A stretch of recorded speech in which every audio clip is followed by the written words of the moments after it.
ও আব্বা আব্বা ও আব্বা আব্বা এই কি হইছে মেত্রা পা যাবো আমি সোজাসুজি কই গেলাম। আব্বা আমার বিয়ের কথা তো অর্ধেক ফাইনাল করে গেছি, এখন আমি কি যে করব? কি কও? এটা আশ্চর্যের বিষয়। এলাকা এত বড় বলসত আছে কিনা যে তোরে মাই দেবে, তুই কি কও? শোনো আব্বা, এই গ্রামে কি কেউ কি আমার মাইয়ে দিতে পারে না? এই খুশির মুহূর্তে অলক্ষণে কোনো কথাবার্তা কবা না। অনেকদিন পরে জানতে পারলাম কুদ্দুস কাকুর একটা মাই আছে। আমি তৎক্ষণে ছুটে যাইয়া আমার বিয়ের কথা অর্ধেক ফাইনাল করে আইছি। এই মুহূর্তে তুমি কোনো প্রকার প্যাঁচ লাগাবা না। কি কইলি? কুদ্দুস মাই দেওয়ার কথা কইছে? ও পাগল টগল হয়ে গেছে নাকি?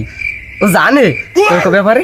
আব্বা আমি আর অপমান না হয়ে পারতেছি না, তোমার দোহাই লাগে আমার মাড়িতে পাড়াই দেওয়ার আগে তুমি কুদ্দুস কাকার লাগে কথা কইতে যাবা কি না? আব্বা তুই যেহেতু কইছো কুদ্দুস ভাই মাইয়ের দেবে, অবশ্যই আমার বিশ্বাস হইতেছ না। তুই যেহেতু কইছো আমি বিকেলে যাবো আনে, কথা কইয়ে দেখবো আনে। বিকালে কিসের জন্য? এখন যাবা, এখন চল, এখন চল, এখন চল।